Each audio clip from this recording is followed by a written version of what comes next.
The phone call came on a rainy Wednesday morning while I was making breakfast. I remember the sound of the rain first.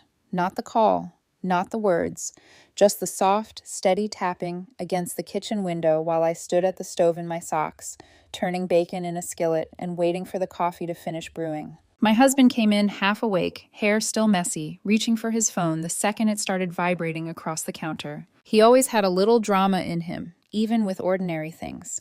A flair to the way he moved, like some invisible camera, was always pointed in his direction.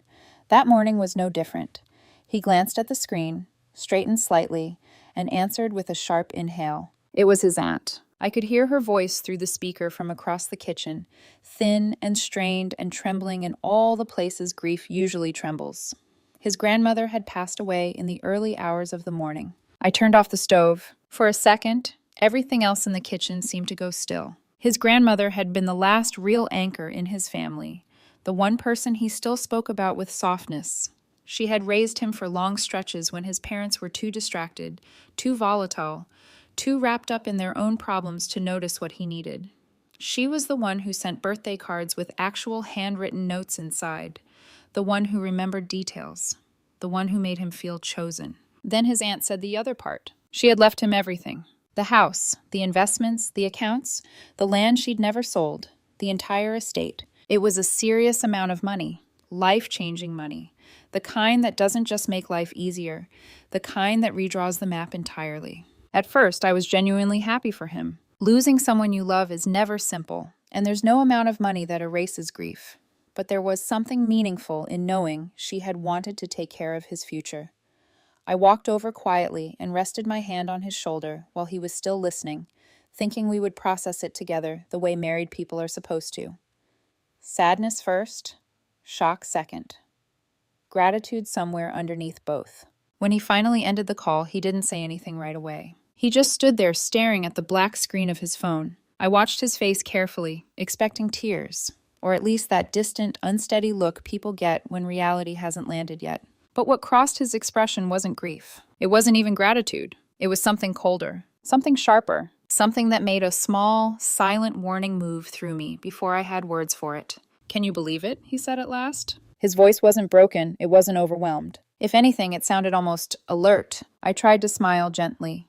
"She must have really loved you." He looked at me then, and for just a second, I had the strange feeling that he wasn't looking at me as his wife. He was measuring me. Measuring the room, the kitchen, the house, our life. "You know what this means, right?" he asked. He walked to the window and looked out at the rain while he spoke, one hand tucked into the pocket of his sweatpants, the other still holding the phone.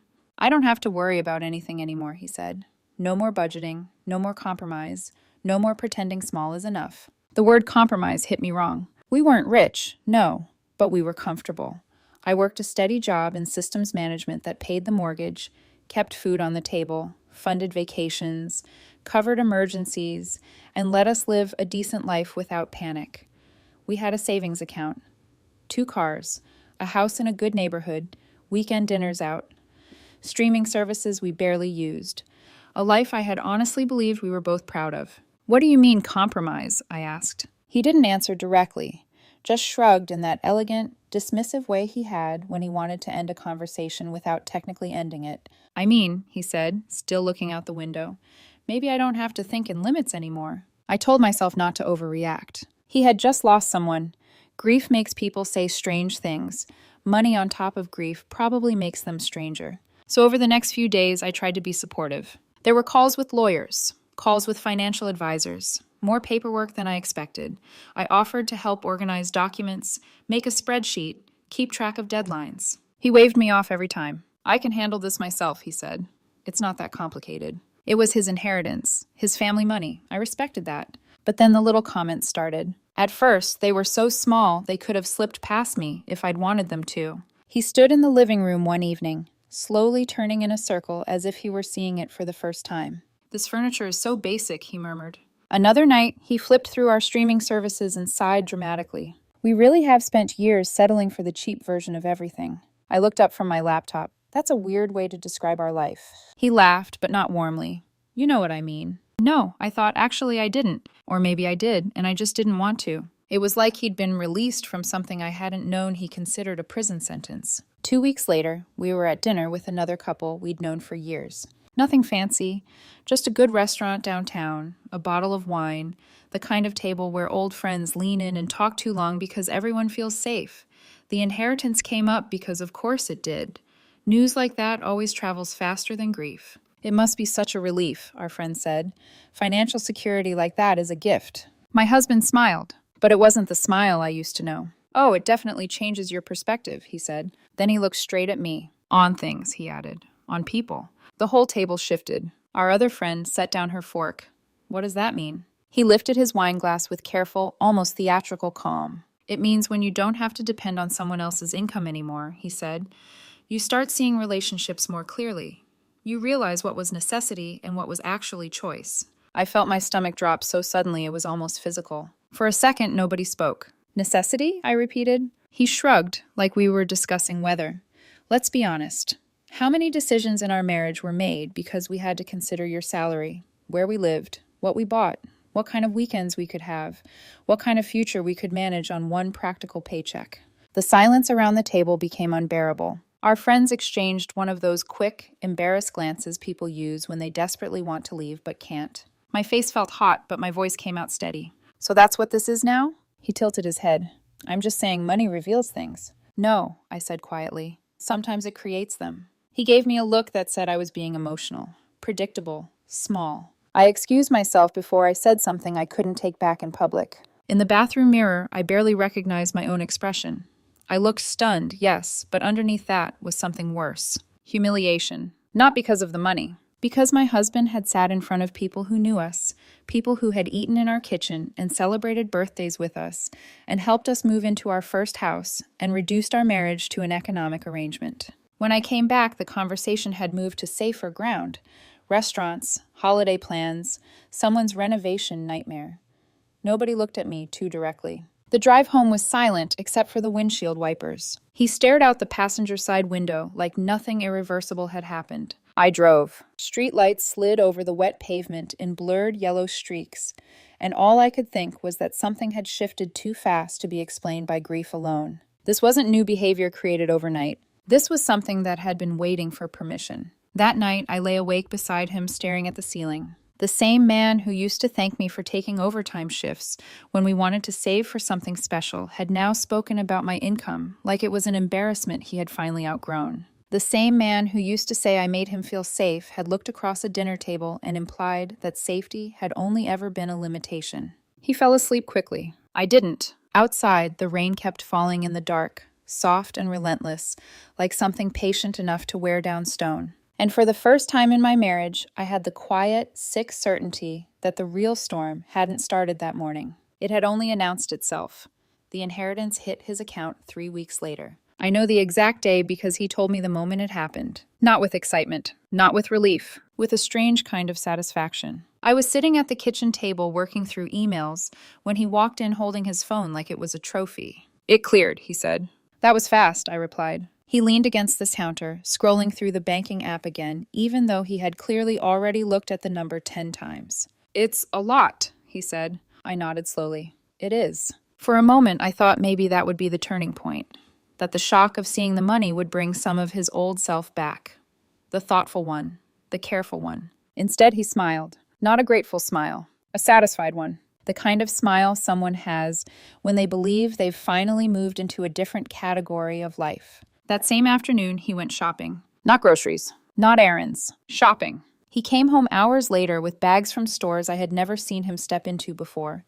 The glossy kind with heavy paper and thick ribbon handles. Designer clothes, shoes, accessories still wrapped in tissue paper. I stood in the doorway watching him unload everything across the couch. That's a lot of bags, I said. He glanced at me and laughed. Don't look at me like that. I'm not looking at you like anything. You're judging me. I'm curious, I said calmly. That's different. He shrugged and started pulling shirts out of the bags. I can afford this now. I know you can. So what's the problem? There isn't one, I said. I just didn't expect a shopping spree the same day the money arrived. He held up a jacket and studied it in the mirror across the room. I've wanted things like this for years, he said casually. Then why didn't you buy them before? He glanced at me through the reflection. Because I couldn't justify spending your money on them. The sentence landed like a slap. Your money, not our money. Not the money that paid for our house, groceries, utilities, vacations. Your money. I didn't respond. There was no version of that conversation that ended well. That night, he turned our bedroom into a kind of runway. He tried on outfit after outfit, standing in front of the mirror while the tags still hung from the sleeves. "What do you think?" he asked, spinning slightly in a tailored coat that probably cost more than my weekly paycheck. "You look good," I said honestly. He did. Money had always looked good on him. "You always say that," he replied, "because it's usually true." He frowned slightly. "That's not what I meant." I understood what he meant. He didn't want a compliment. He wanted acknowledgement. He wanted me to say what had changed, that he didn't need me anymore. I didn't give him that satisfaction. Instead, I picked up my book and pretended to read while he continued admiring himself in the mirror. The transformation didn't slow down. If anything, it accelerated. Within a month, he traded our reliable Honda for a brand new BMW convertible. He didn't even discuss it first. He just drove into the driveway one afternoon with the top down like he was in a commercial. I stepped outside when I heard the engine. "That's new," I said. He grinned. "Beautiful, right?" "It is," I admitted. Then I asked the question that had always been normal in our marriage. "What about the insurance?" He laughed. Actually laughed. "Insurance costs?" he repeated like the phrase itself was ridiculous. "Yes," I said calmly. "Relax," he replied. "It's not like we have to worry about things like that anymore." But the money was suddenly his. The house makeover started 2 weeks later. Interior designers. Delivery trucks. Men carrying expensive furniture through the front door while he stood in the living room, directing them with a glass of wine in his hand. "Don't you love it?" he asked one evening, gesturing proudly at a massive, abstract painting hanging above the couch. The thing looked like someone had thrown red paint at a canvas and then framed the accident. "It's bold," I said. He smiled like a curator unveiling a masterpiece. "What we had before was fine," he continued, "but this feels more elevated. What we had before was furniture we had picked out together. Photos from our trips, books we had both read, pieces of a life built slowly. Now the house looked like a magazine spread designed by someone who had never lived inside it. But the spending wasn't the hardest part. The hardest part was how he started treating me. He began hosting elaborate dinner parties. People I had never met filled the house every other weekend. Men in expensive suits. Women who talked about charity galas and gallery openings like they were discussing grocery lists. I would come home from work to find caterers in the kitchen and strangers drinking wine in the living room. "Oh, there you are," he'd say casually when I walked in. "You might want to shower and change. People will be here soon." Like I was a guest in my own house. During those parties, the introductions became the worst moment. "This is my wife," he would say. Then he'd pause just long enough to make the next sentence sound like a polite apology. "She works in systems management." Once, a man in a navy suit asked me what I actually did. Before I could answer, my husband cut in. "She has one of those steady, reliable jobs," he said with a smile. "Very practical." The word practical landed like a stain. I started excusing myself early, pretending I had early meetings. Deadlines. Anything to avoid sitting through another evening where my life was described like a modest little hobby. One night after guests left, he confronted me in the kitchen. "You're being antisocial," he said. "I'm being tired. These people could be good connections for us." "Connections for what?" "For a better life." I stared at him. "We already have a life." He shook his head. "No," he said quietly. "We had a comfortable routine. This is our chance to move up, to be around successful people." He hesitated for just a second, instead of settling for mediocre. The word hung between us like smoke. Mediocre. Our home, our work, our life. Me. I didn't argue. There was nothing left to say that would reach him. The final shift came on a Saturday morning in late November. I was making coffee when he walked into the kitchen, already dressed for the day. Designer coat, perfect hair, checking his reflection in the black screen of his phone. "I'm having lunch at the country club," he said. "With who?" "Some women from one of the charity boards." "When did you join a country club?" He sighed dramatically. "The point is networking." I poured coffee into my mug. "Nothing's wrong with Saturday mornings at home," I said. He shook his head slowly. "If you're content with small things, that's fine." "I thought you were too." "I was," he replied. Then he paused at the doorway. But that was before I realized what happiness actually looks like. The word stayed with me long after he left, because for the first time since the inheritance, I realized something uncomfortable. This wasn't just about money. This was about the version of himself he had always wanted to become, and the version of me that didn't fit into it anymore. The conversation I had been dreading arrived 3 days later. When I came home from work Tuesday evening, he was sitting in the living room waiting for me. A manila folder rested on the coffee table. The moment I saw it, I already knew what was inside. He looked up calmly. "We need to talk." I didn't take off my coat. I didn't put my bag down. I just stood there for a moment, looking at the folder like it might explain everything if I stared at it long enough. Okay, I said. He leaned forward, resting his elbows on his knees. I've been thinking a lot about us. I almost smiled. That sentence had never once led to good news in the history of relationships. His voice was calm, too calm. The kind of calm that comes when someone has already made a decision and rehearsed the conversation in their head. I slowly set my keys on the table near the door. Okay. He leaned forward, resting his elbows on his knees. I've been thinking a lot about us. I almost smiled. That sentence had never once led to good news in the history of relationships. And? I asked. I think we want very different things now. He said it gently, like he was delivering a diagnosis instead of ending a marriage. Different things, I repeated. Yes. He tapped the folder with 2 fingers. I spoke to a lawyer. Of course he had. I want this to be fair, he continued quickly. Clean. No drama, no fighting. He opened the folder and slid several papers across the table toward me. Dissolution of marriage, he said. Division of assets. Everything is already outlined. I walked closer and sat down across from him. The papers looked official, legal language, signatures waiting at the bottom of the pages. You planned this, I said quietly. He hesitated just long enough to confirm the answer. I prepared, he corrected. For what? For the reality that we've been growing apart. That wasn't the truth. We hadn't grown apart. He had walked away, but I didn't argue. He continued speaking, the way someone does when they've already decided they're the reasonable one in the room. My inheritance is separate property, he said, so it's not part of the settlement. I nodded. I assumed that. The house stays with me. Another nod. That also makes sense, I said. You redesigned it. He seemed relieved that I wasn't fighting. You'll get your share of the joint accounts and investments, he added. Everything else is outlined in the paperwork. Your fair share. That was the phrase he used next, like he was offering me something generous. I looked down at the papers. Fair share. The words blurred slightly for a moment before I forced my eyes to focus again. He was watching me carefully, waiting, probably expecting tears, or anger, or bargaining. Instead, I reached for the pen lying next to the folder. He blinked. You're not going to read them? He asked. I trust your lawyer did that already. You could have your own attorney look them over. I could, I said, but I didn't. I signed. 1 page, then another, then the last. The pen made a soft scratching sound on the paper that felt louder than it should have. When I finished, I set the pen down gently. His expression had changed. The calm confidence he started the conversation with was gone. That's it? He asked. That's it. You're not going to fight this? For what? I asked. He didn't answer. The truth hung between us. For a moment, we just stared at each other across the coffee table that used to hold our movie nights and Sunday breakfasts and lazy afternoons with coffee mugs balanced on the edge. Now it held divorce papers. I stood up first. Where are you going? He asked as I walked toward the front door. I grabbed my jacket from the hook. Out. He stood quickly. Out where? I didn't turn around. I haven't decided yet. You're just leaving? For tonight. For tonight? He repeated.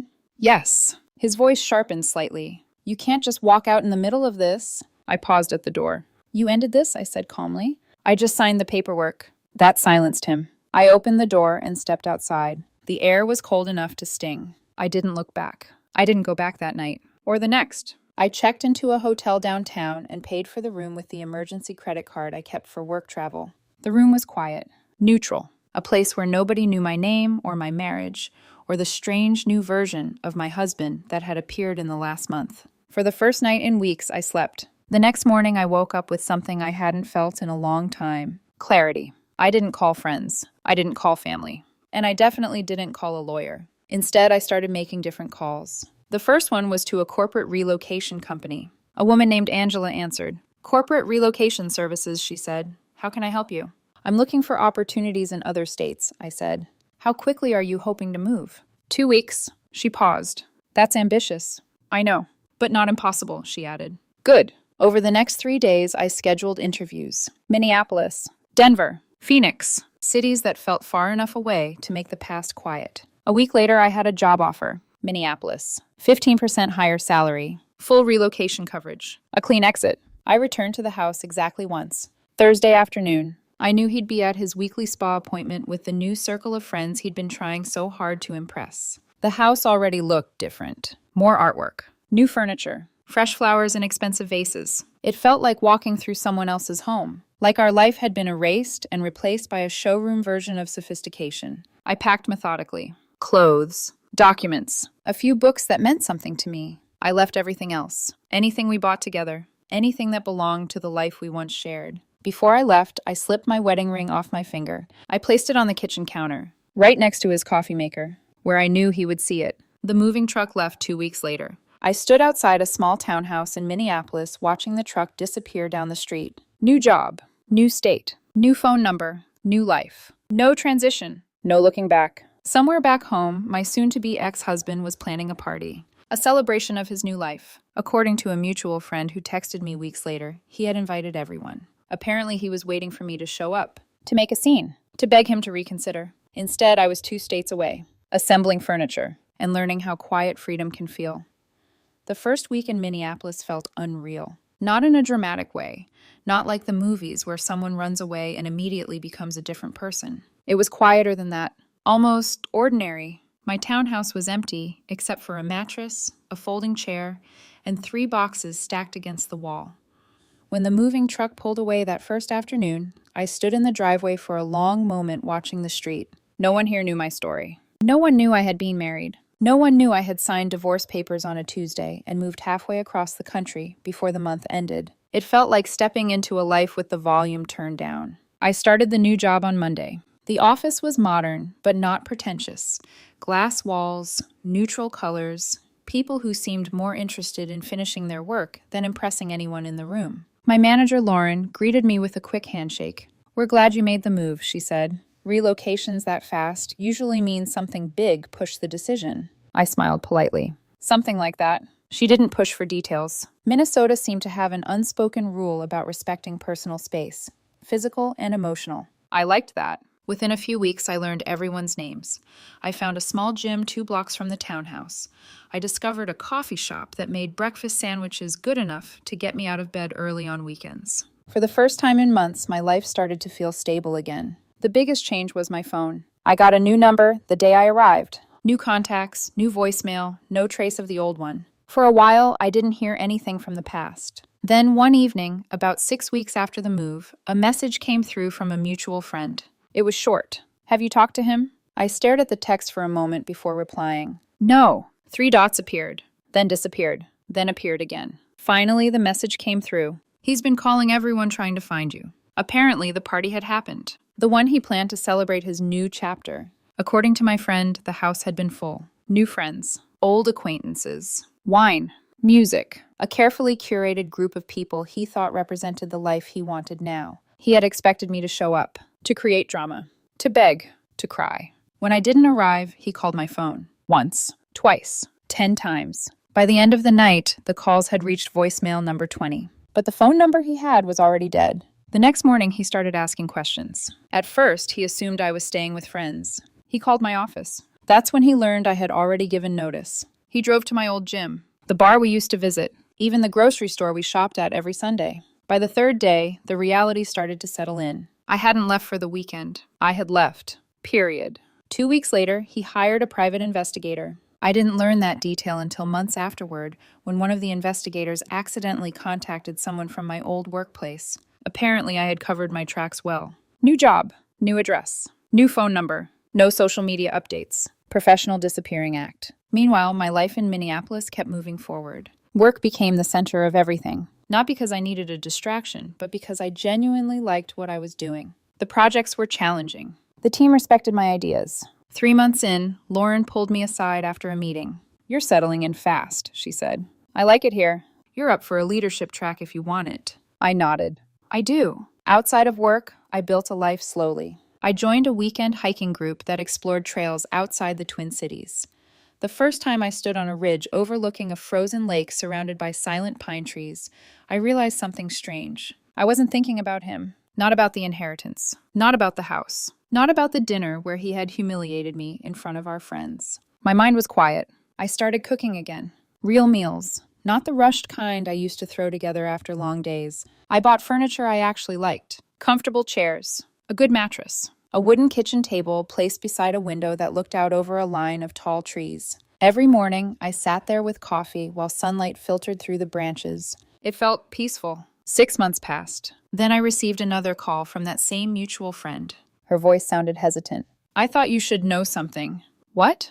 "He lost the house." I didn't say anything. She continued. "After the divorce, he started spending even more. Designer clothes turned into designer everything. The BMW became a Mercedes, then a Porsche. Trips to Europe, jewelry, renovations, parties every few weeks. The money wasn't endless, she said quietly. Inheritance money rarely is, especially when someone spends it like a faucet that never turns off. At some point, he had taken out a massive loan against the house. Then another, then another. Eventually, the math caught up with him. He couldn't keep up with the payments. The house was gone, foreclosed. What is he doing now? I asked. He moved back in with his parents. And work? She hesitated. Retail. When the call ended, I sat at my kitchen table for a long time, waiting to feel something. Satisfaction, revenge, pity. But none of those emotions came. The truth was simpler. I felt nothing, because by that point, my life had already moved forward. 2 promotions later, my salary had nearly doubled. I had bought a small cabin an hour north of the city where I spent quiet weekends hiking and reading beside a fireplace. I had started dating again, carefully at first, then more openly. People who appreciated calm mornings. People who valued conversation more than appearances. People who liked the life I was building, instead of seeing it as something to upgrade. And somewhere far away, a man who once believed money had made him too good for me was learning that money and life are not the same thing. 2 years later, the search for me intensified. That's when he hired a new investigator, one who was very good at his job. 5 years after I left, my phone rang one afternoon with a number I didn't recognize. I answered. Hello? A man's voice responded. Is this Olivia Bennett? I paused. Yes, my name is Rodriguez, he said. I'm a private investigator. For a moment, I thought it was a mistake. Wrong number, telemarketing. Some strange scam built around legal-sounding titles. Okay, I said cautiously. And why are you calling me? There was a pause on the other end. You have an ex-husband, he said carefully. My chest tightened just slightly. I assume that's not a question. No, ma'am. His tone was professional, but not cold. Measured. Like someone who spent a lot of time navigating uncomfortable conversations. He hired me to find you. 5 years, 5 full years of quiet distance collapsed into a single sentence. I leaned back in my chair. That must have been difficult, I said. It took time. How long? About 2 years. 2 years. I stared out the window of my office while the information settled. Outside, snow drifted lightly across the Minneapolis streets. The same city that had slowly rebuilt my life now felt very far away from the version of me he once knew. Why now? I asked. He says he needs to talk to you. About what? He didn't say exactly. That sounded like him. Rodriguez continued. He's been calling your old number for years. How many calls? 312. I blinked. That seems excessive. He never got a response, Rodriguez said. But he kept trying. And now? Now he wants to meet. I let the silence stretch for a moment. Where is he? Still in your old city. Still living with his parents? Yes. And what does he do now? Retail management. I could hear the investigator shift slightly on the other end of the line. Look, he said after a moment, I've been doing this job a long time. I've seen people chase old relationships for the wrong reasons. And sometimes they chase them for the right ones. You're saying he's sincere. I'm saying he sounded desperate, Rodriguez replied, but also remorseful. Desperate, remorseful. 2 emotions that often travel together when someone loses the life they thought money would buy them. So what exactly does he want? I asked. To apologize. The word hung in the air. Rodriguez continued. He asked me to give you a message if I found you. Go ahead. He said he knows he destroyed the best thing that ever happened to him. I closed my eyes briefly. 5 years earlier, that sentence might have mattered. Now it felt like hearing a stranger describe someone I used to know. He also said, Rodriguez added, that he understands if you refuse to see him. That's surprisingly self-aware. Yes, the investigator said quietly. People change when life humbles them enough. I thought about that. Then I asked the only question that mattered. Did you give him my address? No. Good. But he asked if I could arrange a meeting. Did you? I told him I'd ask. There it was. The decision. Part of me wanted to hang up immediately, close the door permanently. The past had no place in the life I'd built. But another part of me felt something else. Curiosity. 5 years is a long time. Long enough for people to fall. Long enough for them to learn things. Or think they had. Where would he want to meet? I asked. Rodriguez sounded slightly relieved that I hadn't ended the call. A coffee shop on Grand Avenue. Of course. Grand Avenue was only 10 minutes from my townhouse. He said he'll wait there this Saturday morning. What time? 10. I checked my calendar. Nothing scheduled. Still, I hesitated. I'm not promising anything, I said. Understood. I might just pass by. That's fair. Before ending the call, Rodriguez said one more thing. For what it's worth, Ms. Bennett. Yes? I think he knows you're not coming back. And? I think he just needs to say the words. We ended the call. Saturday morning arrived cold and clear, the kind of Minnesota winter morning where the sky looks impossibly blue against fresh snow. I walked along Grand Avenue with my hands in the pockets of my coat. The coffee shop came into view. Through the large front window, I could see people sitting at small tables. Students, couples, a man reading a newspaper. And then I saw him. He was sitting alone near the back. If Rodriguez hadn't told me what to expect, I might not have recognized him immediately. The expensive clothes were gone. No tailored jackets, no designer watches. Just a simple sweater and jeans. His hair was shorter now. There were lines around his eyes that hadn't existed 5 years ago. He looked ordinary, not broken, but definitely humbled. He kept checking his phone. Then the door. Then the phone again. I stood across the street watching for almost 10 minutes, waiting to feel something. Anger, sadness, regret. But the overwhelming emotion was something simpler. Distance. This man had once been the center of my entire world. Now he looked like a stranger waiting for someone who might never arrive. Eventually, I turned away. I walked back toward my car. By the time he realized I had been there, I was already gone. I thought that would be the end of it. I was wrong, because the following Saturday morning, someone knocked on my door. It was just after 9, and the house was still quiet. Not loud, just 3 steady taps against the front door. I was in the kitchen making coffee when it happened.